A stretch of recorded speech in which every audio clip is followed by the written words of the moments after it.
Fala, meus queridos do oitavo ano! Como é que vocês estão, meus queridos? Vamos lá para mais uma aulinha? Vamos? Vambora! Hoje vamos falar sobre uma coisa que eu gosto muito. Dinheiro. Será que tem como dinheiro ser tema de obra de arte? Uma coisa tão capitalista, né? Tão materialista. Não sei. É difícil colocar dinheiro como tema de obra de arte, né? Mas Andy Warhol conseguiu. Olha só isso aqui. Que coisa incrível, não é? Você percebe que tem notas de dinheiro, né? Uma do lado da outra, exatamente a mesma nota, frente e verso, frente e verso. Mas será que são notas de verdade? E qual que é o valor dessas notas? Será que são notas brasileiras? De que país será esse dinheiro aí?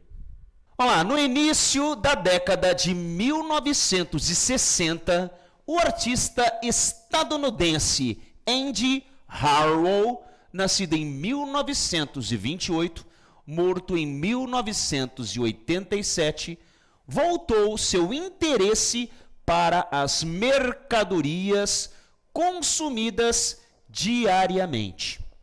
Bom, é bom a gente entender que Andy Warhol foi um artista estadunidense. Mas o que é estadunidense?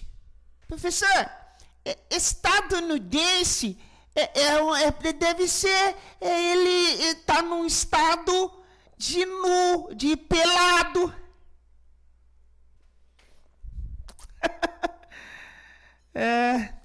Deve ser isso aí. Não, nada disso, né? Estadunidense é a pessoa que nasceu nos Estados Unidos. Portanto, ele é norte-americano. E quando diz que ele voltou seu interesse para a materialidade, para as mercadorias consumidas no dia a dia, no cotidiano das pessoas, tem tudo a ver com dinheiro. Porque como que as pessoas vão consumir, vão comprar, se não tiver dinheiro? Com uma série de pinturas, ele abordou o valor do dinheiro na sociedade. Sim, pinturas. Ele era um pintor. Porém, pintava de maneira diferente. Será que ele pintou cada notinha dessa de dinheiro uma a uma? A gente vai ver. Mas o mais importante é que você saiba que a poética de Andy Warhol era a materialidade, focalizar a importância do consumo e a importância do dinheiro na sociedade. No trabalho 82 bills, quer dizer, 80 notas de $2, Warhol reproduziu sobre uma tela, usando a técnica da serigrafia, 80 notas de $2. Metade delas de um lado e metade do outro. Sim, nós podemos ver aqui, ó, metade da nota na parte da frente, metade da nota na parte de trás. Metade da frente, metade na parte de trás. E assim por diante. 80 notas de $2. Mas isso com a técnica da serigrafia. Sim, ele pintou essas 80 notas de $2 usando uma técnica de pintura chamada de serigrafia, que a gente vai conhecer um pouquinho agora. Bom, aqui como vocês podem ver, né, é um trabalho de serigrafia, como que funciona, né, nessas duas imagens aqui. Então a serigrafia é também chamada de silk screen. Silk screen. Ou impressão à tela. É um processo de impressão permeográfica. Exatamente, é uma impressão realizada mediante uma matriz permeável. Essa aqui seria a matriz permeável, que é uma tela muito fininha, tá? Onde passa a tinta para o outro lado. Eles escorrem a tinta aqui com uma espécie de rodinho, né? E passa para o outro lado somente a parte da pintura que a pessoa quer que passa.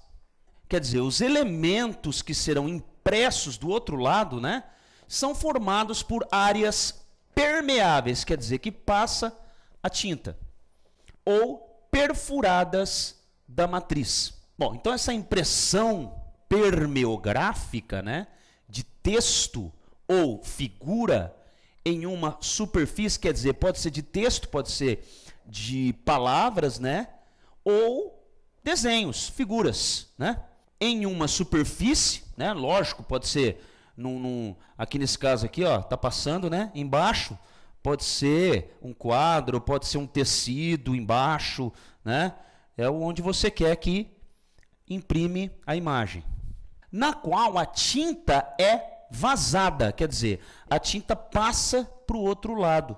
Uma parte dela fica aqui em cima e do outro, que é essa parte perfurada aqui, ela passa, a tinta passa e imprime do outro lado o que você quer.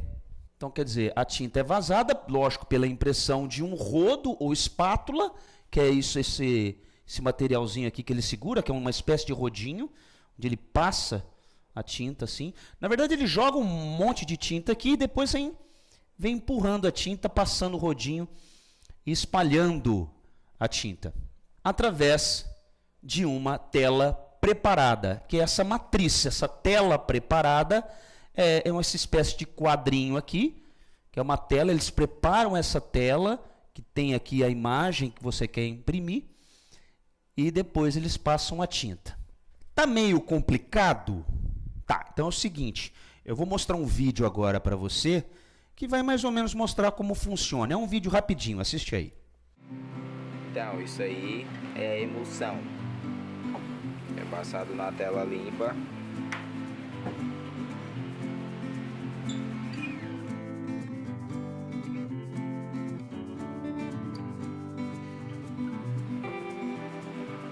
Aí agora vai pra secadora pra secar, né? Óbvio, meio óbvio, né?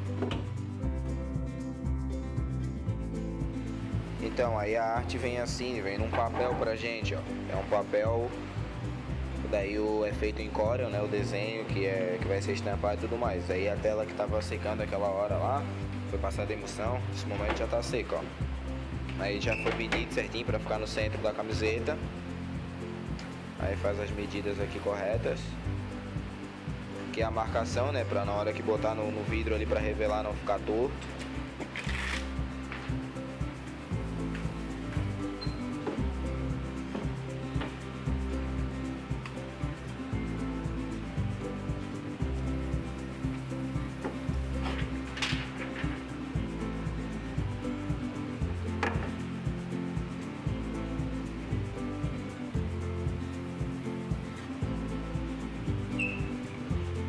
Aí agora ele vai ligar outra lâmpada que é mais forte, que vai queimar a tela, no caso, vai esquentar para poder sair o desenho na tela.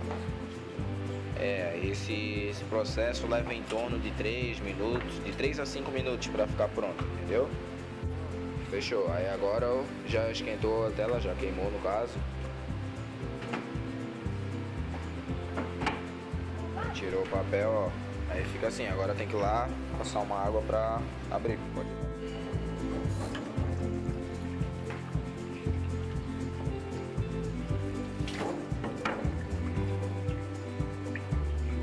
Aí aqui é jogado a água até abrir o desenho, né? Tem que cuidar para não deixar nenhuma falha, que qualquer falha que ficar vai tudo pra camiseta.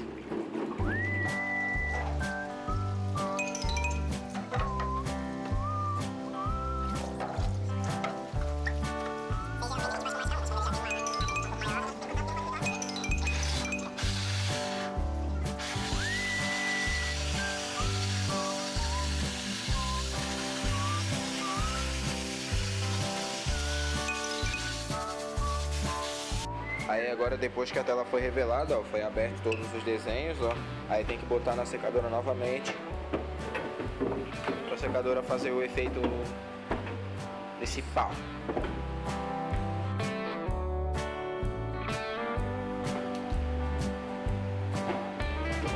Então, agora a tela secou, tá prontinha.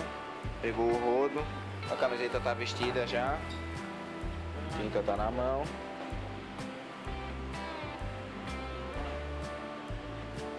Tem que pegar o... Pega o secador ali, ô cabeça.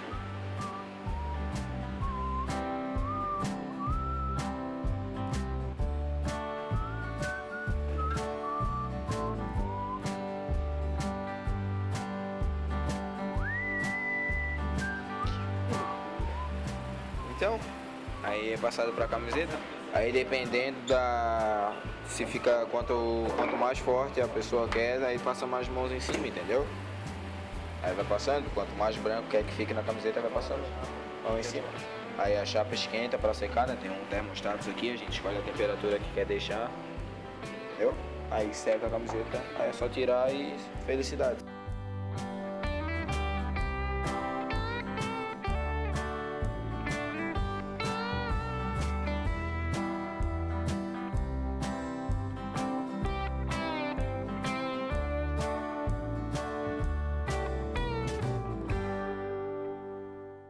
Bom, então essa tela aqui, ela foi feita com essa técnica de serigrafia, tá? Então, quer dizer, provavelmente, esse dinheiro aqui, ele foi escaneado, né? Que realmente seria uma nota de $2, mas foi escaneado no computador, foi passado por uma tela e reproduzido. Quer dizer, a mesma nota foi reproduzida 80 vezes, frente e verso, e depois foi feito o silk screen, né? Foi pintado essa tela através da técnica de serigrafia. Ao pintar e vender obras em que reproduz o dinheiro, pedaços de papel, que são o símbolo do mercado financeiro no mundo, o artista retratou de forma irônica o valor da própria obra de arte. Bom, quando fala que o dinheiro é o símbolo do mercado financeiro, realmente, né, o dinheiro ele é o que move todo o mercado. E uma obra de arte, ela é, evidentemente, vendida também. Ela é algo que pode se comprar. Bom, e qual que seria o valor de uma obra de arte? Depende de vários fatores, né? Agora, fazer da obra de arte dele dinheiro é como se você estivesse comprando o próprio dinheiro. Leva uma reflexão meio irônica, quer dizer, meio engraçada, com um certo teor de sarcasmo, né? É quando você trata de algo sério de forma engraçada, o valor que realmente tem a obra de arte. O que é definitivamente a arte? Dizem que arte pode ser tudo, mas será que até dinheiro? Claro que não é dinheiro de verdade, é uma pintura de dinheiro, mas que graça tem você comprar várias pinturas de dinheiro? É irônico, né? É diferente. Então, quer dizer, você percebe a ironia dessa obra? Consegue explicá-la? Quer dizer, você conseguiu entender a mensagem que o artista quis transmitir de forma engraçada, mas falando de um assunto sério? Para você entender melhor tudo isso, vamos conhecer um pouquinho de quem é esse artista. Aqui está Andy Warhol, é esse senhor aí, tá? Isso aqui é peruca, tá, gente? Só uma curiosidade aqui, ele usava muito perucas assim. Mas ele não era careca, não, é que ele gostava de usar esse tipo de cabelo aí, tá? É a marca registrada dele, esse cabelo aí, tá? Bom, Andy Warhol, o nome de batismo dele não é Andy Warhol, é Andrew Warhol. Tá? Ele nasceu na cidade de Pittsburgh em 6 de agosto de 1928 e morreu na cidade de Nova York em 22 de fevereiro de 1987. Portanto, ele morreu aos 58 anos.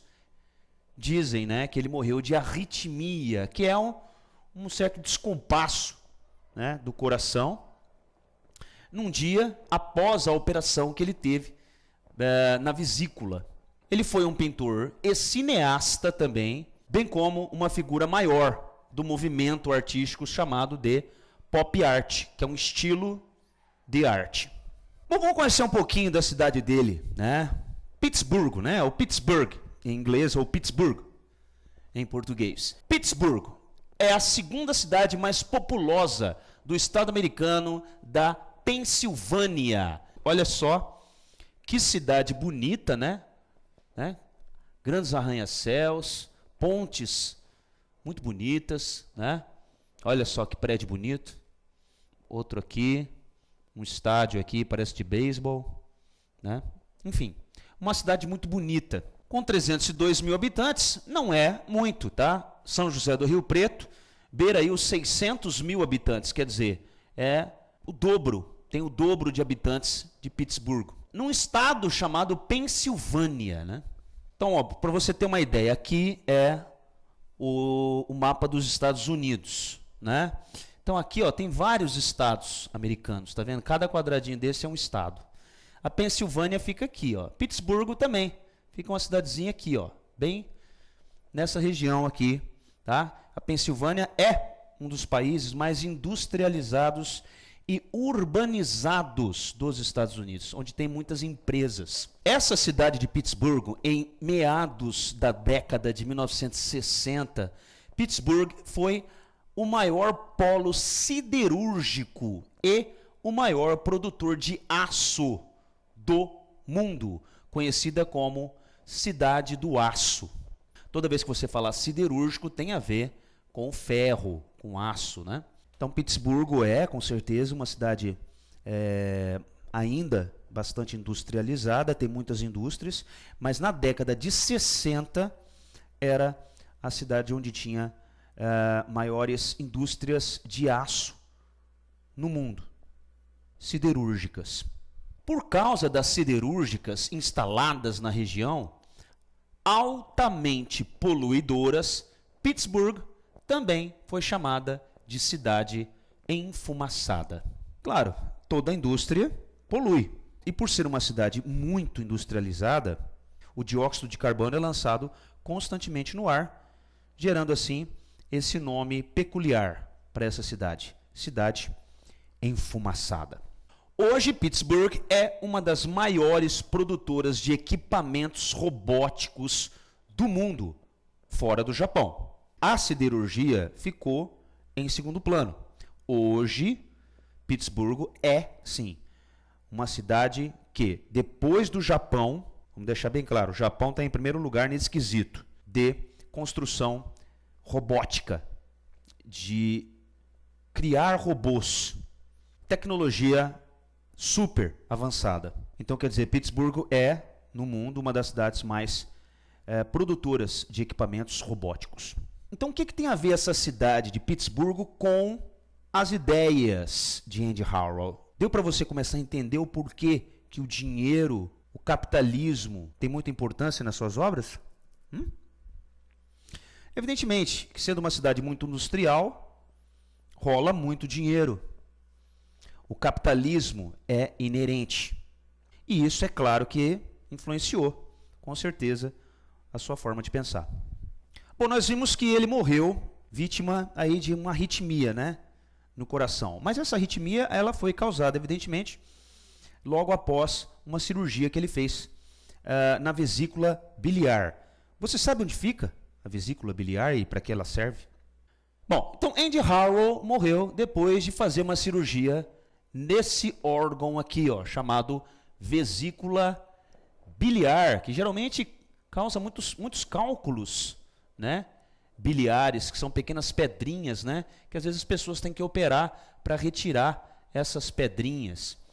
Então a vesícula biliar é um órgão em forma de saco, tipo um saquinho, né, de armazenamento, parecida com uma pera, parece aquela fruta, pera, né, localizada abaixo do lobo direito do fígado, olha só, da parte direita aqui do fígado. Aqui, ó, aqui a parte do ser humano, aqui mais ou menos fica aqui o fígado e fica aqui no lobo direito do fígado. Qual que é a função da vesícula biliar? A sua função é armazenar a bile, por isso que chama vesícula biliar. O que é a bile? A bile é um líquido produzido pelo fígado, produzido por esse órgão maior, que atua na digestão de gorduras no intestino.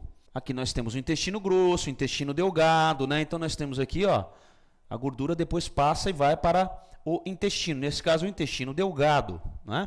Então provavelmente Andy Harrell morreu aí após essa cirurgia, da retirada de cálculos na vesícula biliar, ou a retirada da própria vesícula biliar, e depois, consequentemente, causou algum tipo de problema no coração, uma arritmia, um descompasso no batimento cardíaco que o levou à morte. Bom, então além de pintor, ele foi cineasta, quer dizer, ele produziu alguns filmes, porém não teve grande expressividade. Como pintor, ele fez mais sucesso. Principalmente, como eu já falei, por ser um grande representante da pop art, ou art pop, que é um estilo, evidentemente, de pintura. Agora, você conhece esse movimento? Vamos estudar um pouquinho? Muito bem, aqui você vê algumas pinturas da pop art, né? Você percebe uma poética, né? Você percebe aí que tem um estilo muito peculiar. Quando a gente olha uma obra de pop art, a gente sabe que faz parte desse estilo, né? Bom, então a pop art é um movimento artístico que se caracteriza pela reprodução de temas relacionados ao consumo, publicidade e estilo de vida americano, e surgiu durante a década de 1950 na Inglaterra. Muita gente acha que surgiu nos Estados Unidos, mas não, foi na Inglaterra em 1950. Nos Estados Unidos começou esse movimento, mas em 1960, com Andy Harrell e outros, Marcel Duchamp, por exemplo, e outros grandes artistas. No entanto, esse movimento da pop art se caracteriza justamente por isso, por trabalhar essa questão da publicidade, da propaganda, lógico, que gera dinheiro, na questão do capitalismo, do consumo de massa, né? O consumo, às vezes até exagerado, sem necessidade da população, às vezes consumindo por conta de uma simples publicidade. Então ele trabalha muito com esse tema, né? O que é arte a partir do momento que você vê a arte como algo, como dinheiro, né? Como um bem material. E aí, de repente, a arte ela perde, consequentemente, a sua emoção. A arte passa a ser muito fria. A arte passa a ser muito fria. Ele faz a gente pensar sobre isso. Os artistas dessa corrente trabalhavam com cores vivas, quer dizer, cores vibrantes, né? Que chamam a atenção. Assim como, evidentemente, a publicidade. Cores inusitadas e massificadas pela publicidade. Porque o que é a publicidade? A publicidade é o trabalho de divulgar, né? Divulgar um produto. E para você divulgar esse produto, você tem que chamar a atenção. Então, nada melhor do que você trabalhar, o artista, trabalhar com cores vibrantes para associar a publicidade, a venda de produtos. Esses símbolos eram ironizados de modo a constituir uma crítica ao excesso de consumo da sociedade capitalista. Qual que é o problema de ser capitalista? Não tem problema nenhum, tá? É um estilo de vida, as pessoas elas podem ser, sim, capitalistas. O problema do capitalismo, de repente, é talvez você consumir algo que de repente você não precisa, só para falar que você tem e o teu vizinho não tem. O ter passa a ser mais importante que o ser. Esse que é o grande problema do capitalismo. Mas se isso traz felicidade para as pessoas, qual que é o problema também disso, né? Nós estamos aqui nessa vida para ser feliz. E se a pessoa é feliz dessa maneira, quem somos nós para julgar? No entanto, esses artistas encontraram ali um nicho, né? Uma forma de chamar atenção para as pessoas refletirem justamente sobre isso, sobre a importância que tem o capitalismo na vida das pessoas. Isso porque o capitalismo é incentivado de forma abundante pela dimensão publicitária, cinematográfica, etc. Daí a arte pop ser capaz de se conectar ao seu público a partir de signos e símbolos extraídos do imaginário, da cultura de massa e da vida cotidiana. Então Andy Harrow ele pegava símbolos que poderia ser algo que representasse o consumismo, algo que tivesse na moda no momento, e trabalhava ali com toda a poética da pop art, com a questão das cores, dos formatos, da forma, do jeito de fazer, e produzia suas obras. Aquela obra de 80 notas de dólares lá, de $2, tem muito a ver com isso, porque o dinheiro, o dólar, era um dos símbolos do capitalismo. Mas será que Andy Harrow, desde criancinha, já tinha esse pensamento capitalista? Aqui nós estamos vendo aqui uma foto dele, muito jovem, né? Andy foi uma criança tímida, entrando e saindo de hospitais por conta de complicações de saúde que o tornariam um hipocondríaco. O pequeno Andrew não parecia sugerir qualquer futuro extraordinário. Ele era muito quietinho, na dele, não gostava de chamar atenção. Olha só a irrelevância, né? Será que seja por isso que ele quis chamar a atenção com as suas obras de arte, justamente por ter sido uma criança tímida? E ele tinha esse probleminha aí desde criança, né? Não saía dos hospitais por conta de ser hipocondríaco. A pessoa hipocondríaca é aquela que sempre acha que está doente. De repente até não estando. Ela não está doente, mas ela acha que está doente. Ela acha que sempre está com algum problema de saúde. Esse é o hipocondríaco. Então, se você olhasse para o Andy Harrow, você não dava muito para ele, não. Não tinha muita perspectiva de ser uma pessoa muito importante na vida.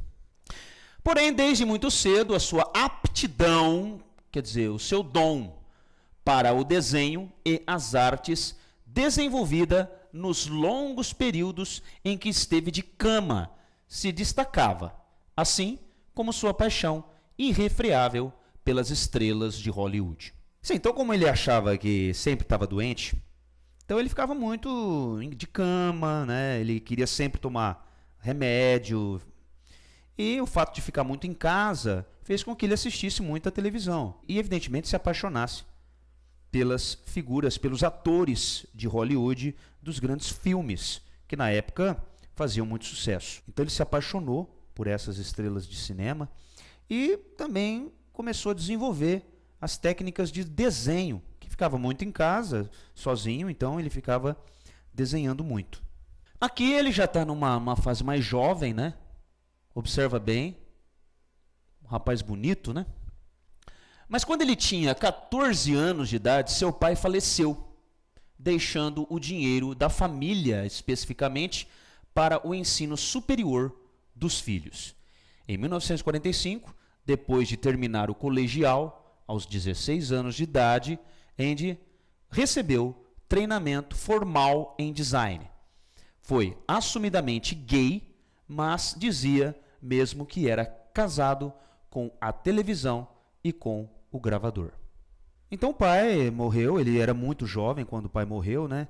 Mas deixou ainda ele com condições de fazer uma faculdade, e ele, já que desenhava bem, gostava, né, de estrelas de Hollywood, e evidentemente empolgado ali pelo capitalismo norte-americano, ele acabou sendo atraído pelo design, né? O design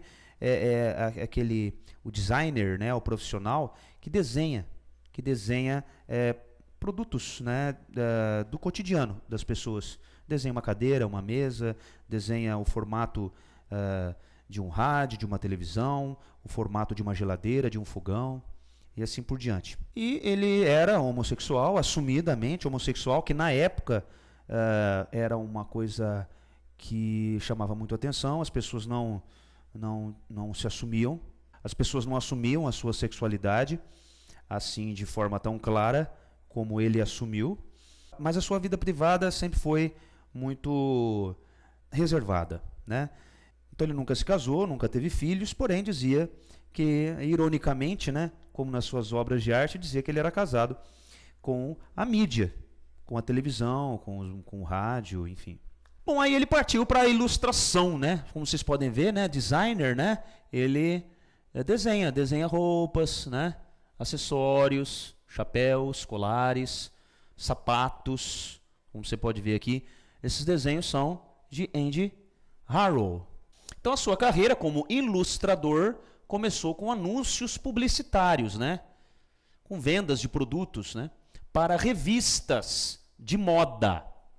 Harrow ilustrou revistas como a Vogue, que até hoje é uma grande revista, Harper's e The New Yorker, entre outras. A percepção do quanto nossa identidade moderna passou a ser pautada pelo imaginário da publicidade levou o jovem Harrow a tornar seus anúncios ilustrados verdadeiras obras de arte. Ele era um desenhista muito bom, né? Desde criança gostava de desenhar e ele já gostava também de publicidade, né? Gostava desse mundo capitalista. Então ele uniu o útil ao agradável, né? Ele uniu a sua arte, né, de desenhar com a parte publicitária, de vendas, né, de diversos produtos, dentre eles mais direcionados à questão da moda. E se deu muito bem. Ele foi muito reconhecido antes de ser um artista plástico, vamos dizer assim, um artista das artes plásticas, fazendo quadros, né? Ele, como designer, ele foi muito representativo, ele foi muito famoso também como ilustrador, como designer de moda. Bom, aqui ele já começou a trabalhar a questão da pintura, né? E partir para as artes plásticas. A gente pode ver aqui que ele está produzindo aqui uma de suas obras em serigrafia, que nós já vimos aí como que funciona, né? Então, Andy Harrow também posicionou-se ao centro de profundos debates a respeito da função e posição do artista enquanto autor. É evidentemente que ele, quando fazia um desenho, de repente, de um sapato, ele atribuía, sim, aquele sapato, aquele desenho daquele sapato, daquele design produzido como uma obra de arte. Porém, ela não tinha essa representatividade, porque aquele sapato ele era feito em larga escala, em grandes quantidades. Então ele nunca ia ser necessariamente uma obra-prima, né? Então ele começou a pensar, espera um pouquinho, por que eu não posso fazer uma obra de arte e ela ser, evidentemente, reproduzida várias vezes? Ele começou a deixar esse questionamento para as pessoas. Então, pensando nisso, no lugar das obras únicas, que a gente chama de obras de arte, obras-primas, pintadas à mão pelo pincel do artista, como previa a tradição, sim, porque Leonardo da Vinci pintou a Mona Lisa e só existe a Mona Lisa. Ele não fez várias Mona Lisas, ele fez uma só. Era o que mandava a tradição de obra-prima. Então ele deixou um pouco, ele fez a gente refletir sobre essa tradição e passou a usar técnicas de reprodução, como o silk screen, que é a serigrafia, que a gente já viu, copiando sua obra em série. Quer dizer, fazendo uma obra dele, várias vezes, várias cópias da obra dele. E ele mesmo vendendo essas várias cópias. Então não havia, portanto, um original. Por que não havia original? Porque todas as obras eram idênticas e assinadas por ele, como se ele realmente tivesse feito. É como se Leonardo da Vinci ele resolvesse fazer várias Mona Lisas idênticas e vendesse as Mona Lisas, e não apenas uma. Então, quer dizer, não havia, portanto, um original ou mesmo um autor nos moldes consagrados pela tradição. Bom, vamos ver agora algumas obras para você começar a entender a poética, quer dizer, o estilo de Andy Harrow e a maneira que ele usava esses símbolos publicitários, esses símbolos capitalistas dentro das suas obras. Muito bem, então ele fez essa serigrafia aqui, né, dessa atriz chamada Marilyn Monroe. Marilyn Monroe. Marilyn Monroe. que foi com certeza uma das maiores, talvez a maior e mais famosa atriz norte-americana de todos os tempos. Bom, então essa estrela, né, do cinema hollywoodiano, né, de Hollywood, Marilyn Monroe, faleceu no dia 5 de agosto de 1962. No mesmo ano, semanas após a sua morte, quer dizer, depois que Marilyn faleceu, o Andy Harrow criou aquela que seria a sua serigrafia, quer dizer, a sua pintura com a técnica de serigrafia que a gente já estudou, mais consagrada. Quer dizer, dessas técnicas de serigrafia, que ele pintou vários quadros, né, com essa técnica, talvez essa serigrafia aqui seja da Marilyn Monroe, seja a mais famosa dele. A Marilyn, ela fez muito sucesso com esse filme aqui, né, chamado Niágara. É um filme muito famoso em que ela se destacou no mundo inteiro. E ele pegou justamente essa foto dela para reproduzir em serigrafia com essas cores vibrantes aí que vocês estão vendo. A mesma imagem, quer dizer, a mesma foto de Marilyn recebeu diferentes experimentações com cores vivas, quer dizer, que chama atenção e contrastantes, né? A fotografia original fazia parte da divulgação publicitária do filme Niágara, lançado em 1953. Então essa foto aqui era uma foto de divulgação, né? Uma foto publicitária para divulgar o filme. O trabalho de Harrow tornou-se um dos emblemas da pop art. Quer dizer, esse trabalho aqui se tornou um dos grandes símbolos da pop art, que é justamente esse movimento que trata do capitalismo, que chama a atenção das pessoas para a importância do capitalismo, quer dizer, do dinheiro, mais do que da emoção. Tanto é que ele fez essa obra aí justamente para fazer as pessoas pensarem sobre isso, sobre essa importância de se tratar algo corriqueiro, que simplesmente tem fama, que simplesmente chamou atenção porque era uma novidade na época, de obra de arte. Como é o caso dessas latinhas de sopa. Sim, sopa enlatada, que na época era algo novo no mercado, tá? Ele fez essas pinturas de várias latinhas de sopa Campbell's. Tanto é que essa obra chama Sopa Campbell. Foi feita em 1962. Então essa obra, ela tornou-se um ícone, quer dizer, um dos grandes representantes da cultura pop art, transpondo um produto que era considerado de massa, era um produto popular, da grande massa da população que gostava desse produto, um produto famoso, e transformou esse produto em uma obra de arte, também de serigrafia. Agora pensa comigo, que graça tem um quadro desse? Várias sopas, latinhas de sopa, né? Tem graça nenhuma, mas é justamente, é uma ironia. Você trata de um assunto sério, falando de forma irônica. É como uma espécie de humor negro, reflexivo. Claro, essa obra custa hoje milhões de dólares. Agora, que coisa, né? Imagina você entrando num museu tradicional e você vê cópias e cópias dessa latinha de sopa. Chamou muito a atenção. Principalmente nessa época, em 1962.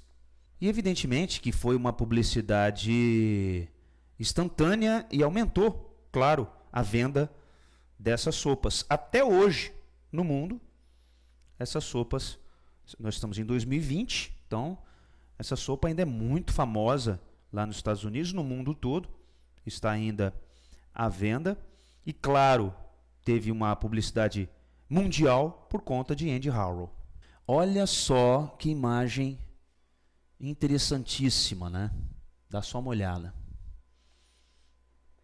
Essa obra chama Mao Tse Tung. Foi feita em 1973. Você percebe que é um homem aparentemente oriental, né? Feito com aquelas cores vibrantes, não é? Da pop art. Porém, você percebe que ele está maquiado, né? Ó, ele tem sombra nos olhos, tem batom. Talvez querendo aproximar a arte do público homossexual. Agora, quem era esse cara? Quem era esse senhor aí que foi estilizado dessa maneira? Haro começou a se interessar pela figura do ex-presidente chinês Mao Tse-tung a partir de 1972, ano em que Richard Nixon, que era então o presidente dos Estados Unidos na época, fez a sua primeira visita à China. Então Nixon, que era o presidente dos Estados Unidos, fez uma visita à China em 1972, e isso, lógico, chamou a atenção da mídia como um todo, né? E ele resolveu pegar a imagem do líder chinês naquela época. Olha só, China ainda é um país comunista, um país muito fechado, um país muito tradicional.